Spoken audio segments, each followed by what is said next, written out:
അപ്പം നമ്മൾ വാങ്ങിച്ച പെറ്റൂലിയ കാണണ്ടേ, 17 വെറൈറ്റി പെറ്റൂലിയ മേടിച്ചു കേട്ടോ. അതാ ഇവിടെ വെച്ചിട്ടുണ്ട്, വാങ്ങിയ പാടെ തന്നെ വെച്ചിട്ടുണ്ട് കേട്ടോ. ഞാൻ ഇനി ഒന്നേന്ന് നമ്മൾ ആ കടയിലെ ആൾ പറഞ്ഞ കണക്ക് നമുക്കിതെല്ലാം പോട്ട് ചെയ്യണം. ഇതേ കണ്ടോ, ഇത് റെഡ്,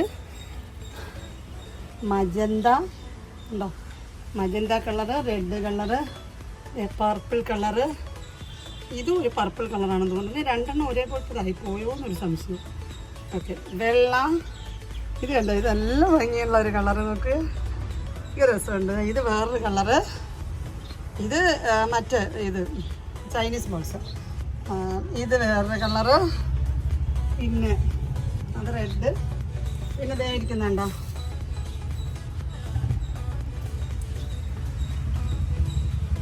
നല്ല കളറ്.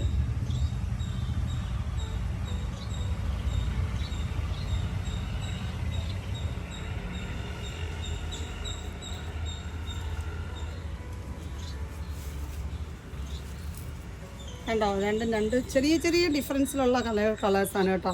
പക്ഷെ ഞാൻ പറഞ്ഞില്ലേ, നമ്മൾ ഈ ഒരു ചെടി എന്ന് പറയുന്നത് സാധാരണ നമ്മൾ മേടിക്കുമ്പോൾ ഉണ്ടല്ലോ, ഒരു ചെറിയൊരു ലീഫായിരിക്കും, ഒരു ലീഫ് ഇങ്ങനെ കുത്തി വെച്ചിട്ടായിരിക്കും നമുക്ക് കിട്ടുന്നത്. പക്ഷേ ഇത് നോക്കിയേ, 50 റുപ്പീസ് ആണെങ്കിൽ പോലും ഒത്തിരി ലീവ്സ് ഉണ്ട് ഇതിനകത്തുനിന്ന്.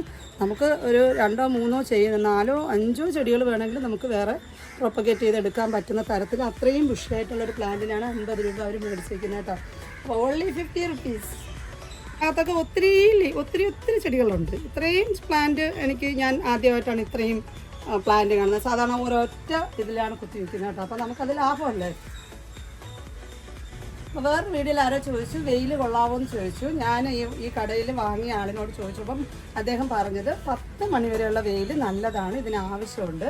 പക്ഷേ അത് കഴിഞ്ഞിട്ടുള്ള വെയിൽ ഇതിനാവശ്യമേ ഇല്ല, അത് അഴുക്ക വെയിലാട്ടോ, അത് വേണ്ട. അപ്പോൾ അതിന് 10 മണി വരെയുള്ള വെയിലിനെ ഇഷ്ടപ്പെടുന്ന ഒരു ചെടിയാണ് ഈ ചെടി. പിന്നെ അധികം വെള്ളവും വേണ്ട.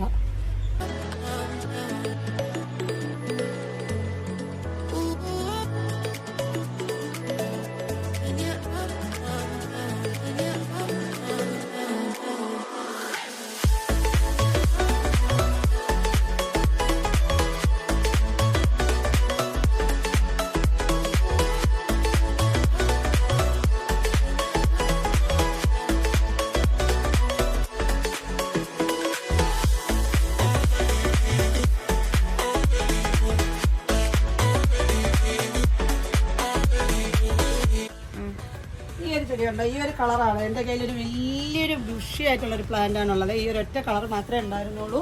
അപ്പം ഞാൻ മേടിച്ചു. ഇതിൻ്റെ വേറൊരു വെറൈറ്റി കളറ്, ഒരു പർപ്പിൾ കളറ്, പിന്നെ അതുപോലെ തന്നെ കണ്ട ഒരു റെഡ് കളർ. അങ്ങനെ ഇപ്പം 3 കളേഴ്സ് ഇങ്ങോട്ട് മാറിയേ, 3 കളേഴ്സ് ചെടി നമ്മുടെ ഇതിൻ്റെ പേര് ആക്ച്വലി എനിക്കറിയില്ല കേട്ടോ.